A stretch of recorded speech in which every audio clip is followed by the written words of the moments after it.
Hey, thanks for joining me. We're going to look at a comic book that I don't like. So why would you even want to watch this video, right? I know. Um, I've always been a big advocate of having the smarts to say just because I don't like something doesn't mean it's bad. It just means that it's not anything that just fits my personal tastes and interests. And it's good content for the channel because I know there's people out there that have seen this, read this, and like it, and I feel like I'll show anything almost. So why not put it up here? The 10th by Tony Daniel on art. I remember this come out, and I actually think that I picked up the first issue and was done with it.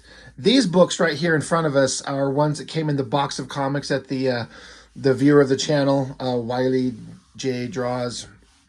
He sent them to me, and it's just a couple of random issues. So I'm not going to be able to talk to you about the story because one, I can't read it in any kind of like consistent manner because they're just random issues.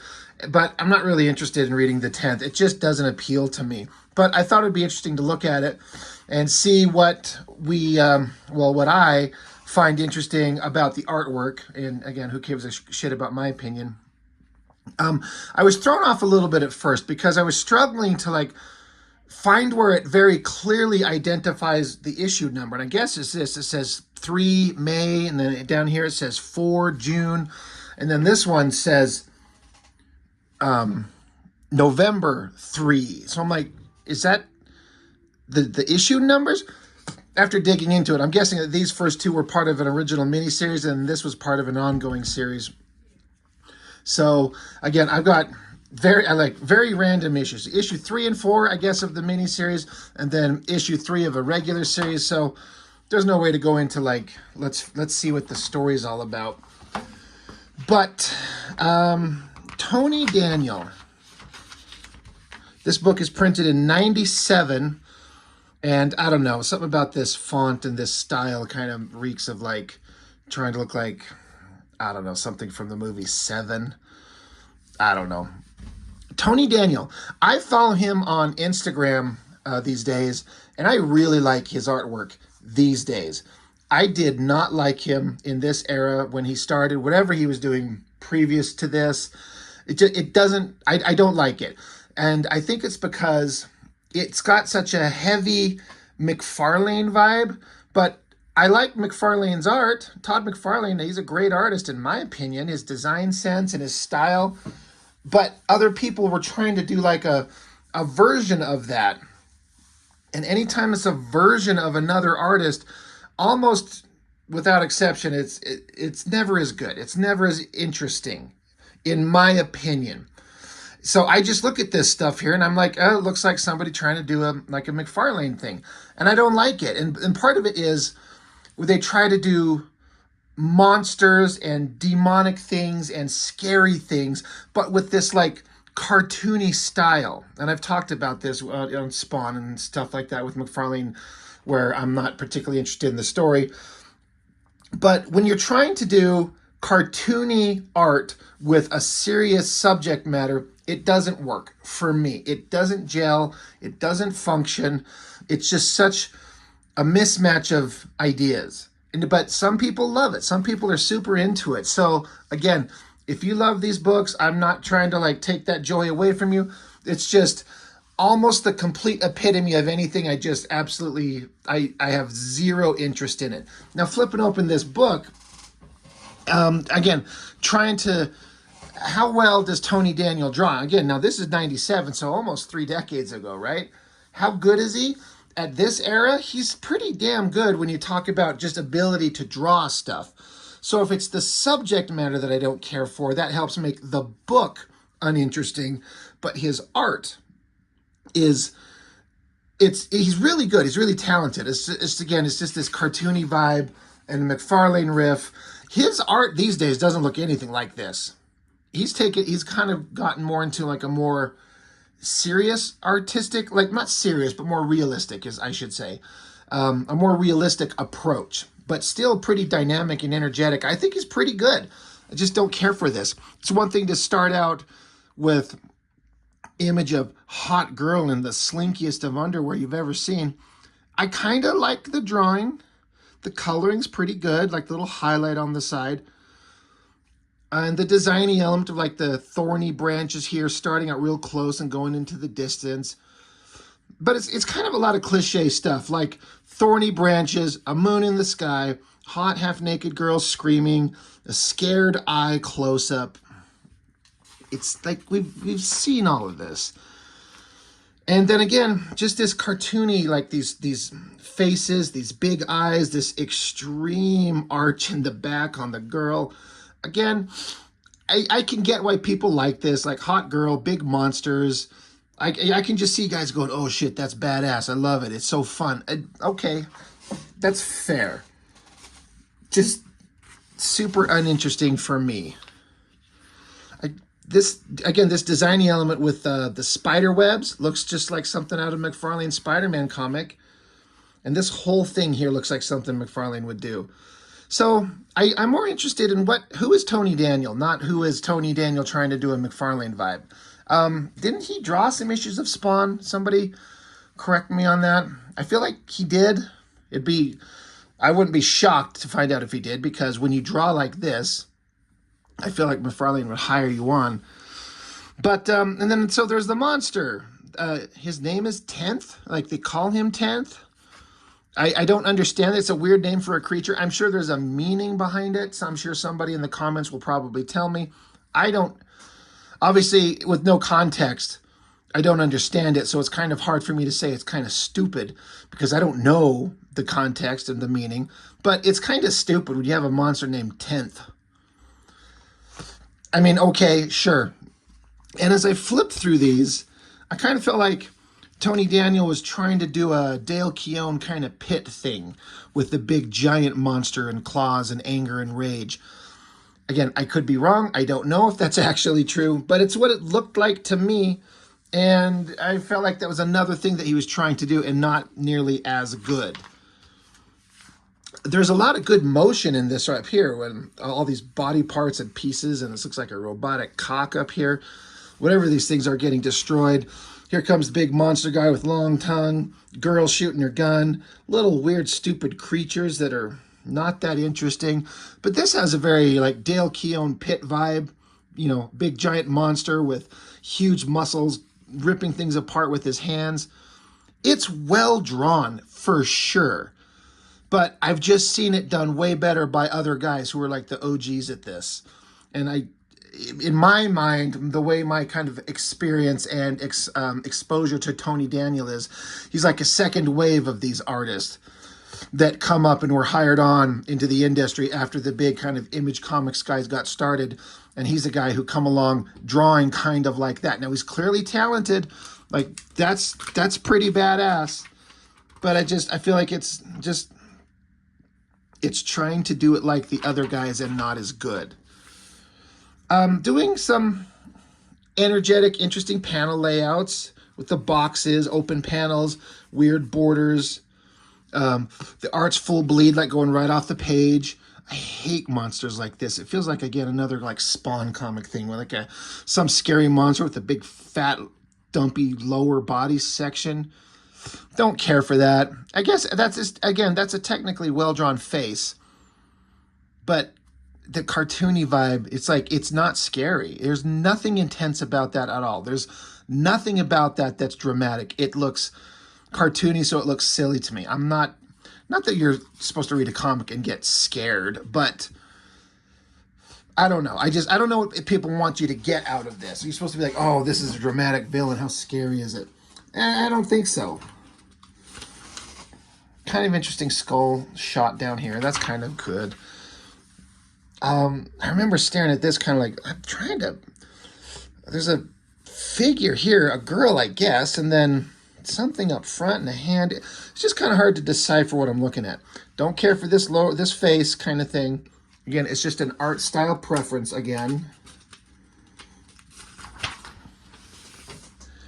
I do feel like Tony Daniel's giving it his all, and that goes a long way for me. It feels like the artist is doing the best they can. Lots of energy, exciting panel layouts where they're kind of all these panels with oblong kind of shaped borders. like cascading down. I don't know if the storytelling's there. I'm not saying it's not, but you got to know what you're doing to do that. And again, it just feels like, oh, this is just a Spawn comic. Like if you turn the page and Spawn was here, I wouldn't be shocked at all. But Tony Daniels drawn great hands, good backgrounds, guns and technology, lots of energy, lots of movement, lots of blood and guts. So exciting, right? And then here's one of the most boring, I guess, villain creatures ever. And what a bad placement to put his little fucking cock down here like this. I mean, I know it's supposed to be his tail or something, but isn't that just like his like spiky ball, like a mace cock? Like that should be his name. Oh my God, somebody, let's make a comic book called Mace Cock. And I think we'll have a hit on our hands. And he's literally gonna have a dingle like this with spikes on it, and he flails it around. But double page spread, big exciting thing. I can see my kids going like, oh, that's awesome. Look at his claws, look at his spikes, look at the numbers. Goofy weird face. Again, this giant teeth cartoony thing. Don't like it. Don't like it. Interesting layouts again. This full face of like teeth and this hat and these giant creepy hands. Again, it's not scary. It's not intimidating. Just kind of more of the same. Interesting figure shot right there. Pretty good looking. Weird backgrounds with like computer enhanced floor, I guess. Some weird technological backgrounds going on there. Kind of a fun basic 6-panel grid page. All fun stuff, I guess, right? Last page, some poor guy strung up. Like, look, this is just a Spawn comic. Some guy wrapped up and tortured, chains in hell, or some kind of hellscape. I'm not saying it's actually in hell, but it's just Spawn. Pin up by Francisco Flores. Don't know who that is. Oh, there's the guy we're just talking about there. Dark Child, The Diary, #1. I've actually reviewed that book. Boring. Shoot me. The Max, another one that wasn't quite my interest. Savage Dragon, I love it so much. I love the Dragon comic. I can't wait till I find my early issues of that so we can get talking about it. So that was issue 3. Again, we're not interested in the story because I don't have issues 1 and 2, so I can't read it. Well, I could. I'm just not going to. Because I'm not interested in starting right in the middle of a story and trying to pick it up and explain it. Again, I know I've probably said McFarlane's name 1,000 times already, and you're probably sick of it. But doesn't that look just like something he would do? Big close-up, this extreme angle. So I want to see who Tony Daniel is, not who Tony Daniel is trying to be Todd McFarlane. And that's who he is now. But, you know, he keeps up with everything. He's very energetic. I got to give him that. His panels have lots of energy. Lots of explosive energy going on there. It's a pretty good face. Kind of like this. It's a hard angle. Of course, we're going to get the arch in her back in the ass shot because it's comics. That's what we do, right? And then we're going to take the opportunity to draw like the least scary monster ever. But then we're going to throw in some sexy-ass babes. And it's like all these artists were trying to like outdo each other. Like who could come up with the most ridiculous, like mostly naked outfit on a girl. And that's not a bad figure. It's a weird outfit. Tight little perfectly round baseball boobs. Looks like an ass on her chest. But again, as a double page spread, looking at it, you might be like, that's pretty fucking awesome, just as a piece of artwork. But again, this stupid creature, like if this was like some graffiti on the side of a wall, that would look awesome. But in a comic, I'm like, oh, I'm so scared of this thing. Here's our chained up guy. Is this the 10th guy? Does he a human and he turns into the monster? I guess he flexes and then he rages out. Again, it feels like it's like a Hulk thing, but also like a pit thing. And then we're just gonna have the girl standing here in like generic pose, but it's, as a piece of artwork, it's pretty good. And I don't care for the coloring or whatever the hell's going on in the background, but I kind of dig the coloring on the outfit with these little highlights. I mean, it kind of works. Ripped up shirt, but them boobies are standing right at attention. She must have had some work done. But every shot of the girl got the arch in the back and the ass sticking at us. Big monster shots here. Again, Dale Keown looking vibe. Got a cat. That's pretty interesting. Animals are hard to do for me. I definitely cannot draw animals from memory. Guy gets stabbed. Lots of energy there. That's fun. Big creepy monster guy. Hot girls. More monster guys. So it's all fun. Hot girls, completely naked, so we gotta have blood splattered all over her to cover up the naughty bits. Energetic. Look at that thing. Big, exciting, ripping apart monsters. Like, it's good. Energy. I gotta give that to him. That's the one thing I'm kind of discovering about all this work. Movement and energy is definitely what's there. It looks 100% like a McFarlane thing right there. So does that. So again, let me know if you really were into this book. What about it was interesting? Was there anything, what was unique about it that made it stand out? That was different than the other books? Because it just feels like more of the same. But again, I'm just judging it based on the visuals. I have nothing to add to the conversation on the story because I'm not reading it. But just looking at it makes me not want to read it. I'm just like, because again, it's not for me. This isn't something that I find interesting. More Darkchild. Mage. There is a series that I love. That shit is so good. That gets into some, that's Matt Wagner. That's a guy who can get into some characterization and make you like understand who this person is and why he is, and put him through some trials and tribulations that make you want to follow the story. That is a great series, and we will definitely be doing that.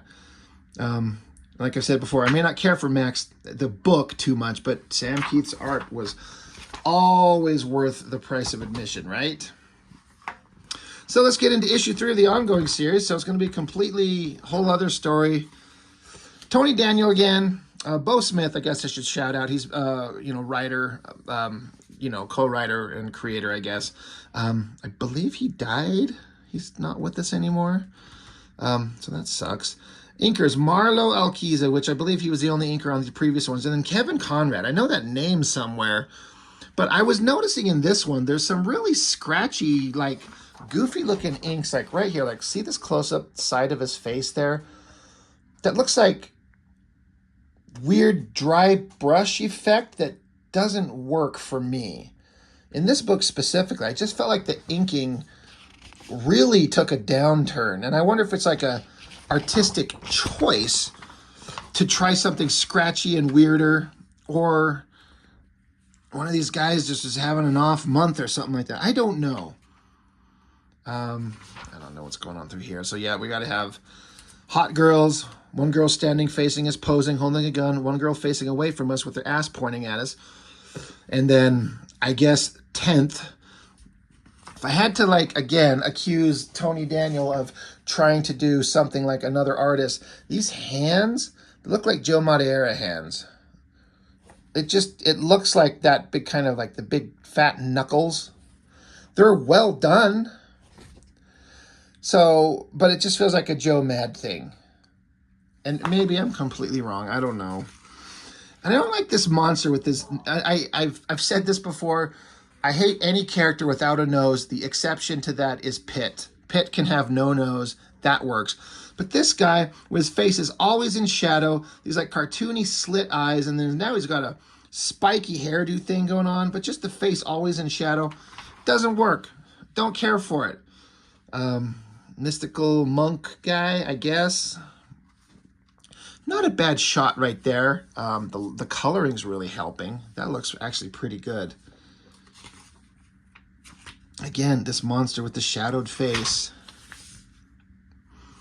But look at the inking here again. This scratchy stuff going on. I'm sure it's like an artistic choice, trying something. just, it looks weird to me. It's not working.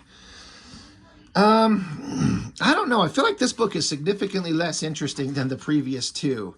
Maybe they're trying to set stuff up so we're not into big monster fights, so we got to have like actual storytelling, and it just kind of comes off as a little more boring. But don't like that face. Don't like this cartoony girl face there. Just, it's not, the energy is not the same. I feel like there was a lot more effort being put forward in those other two issues in the mini-series that we were looking at. Not getting the same kind of vibe out of these. Tony Daniel can draw, for sure. Again, that same like shadowed in face and pointy eyes, like, it's so boring to me. Yeah, I'm just kind of losing all kind of motivation in this thing. It's okay, it's over, thank God. It's not that interesting. Again, all these figures, I kind of like all these figures. They're well drawn. It's just that cartoony thing that doesn't work for me. So, the 10th. God, Savage Dragon.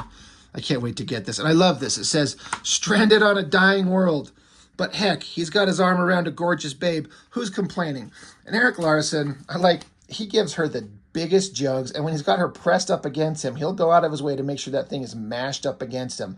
And it makes it look like a soft, squishy thing, which it is, as opposed to these rock hard, like, things on some other chicks you see in books. I just wish in this panel right here, this ad for Spawn number 67, that Sam would just fucking blow Spawn's brains out and just end it all for us. Just please spare us. Divine Right, we'll get into that eventually. Kiss comics. I never understood the appeal of Kiss, I gotta be honest. I mean, I do not get it. There's that Mage again. Great, great book. And holy shit, David Mack, his watercolor art is outstanding. That stuff looks so good. So anyway, you know, the 10th, like I said, obviously, if you made it to the end of this video, we're 22 and a half minutes into it. I'm just kind of sitting here telling you how much I don't like it and how much it looks like he's doing other people's kind of styles and not his own. And that's my opinion. That's what I think. That's what I feel. But he is amazing these days. So it's just a sense of, it's just taste, right? It's preference. And it's not for me. But if you dig it, great. That's awesome. Doesn't need my approval to be awesome. So I guess that's all I've got for now. So thank you for tuning in. As always, I really appreciate it. And I'll see you next time.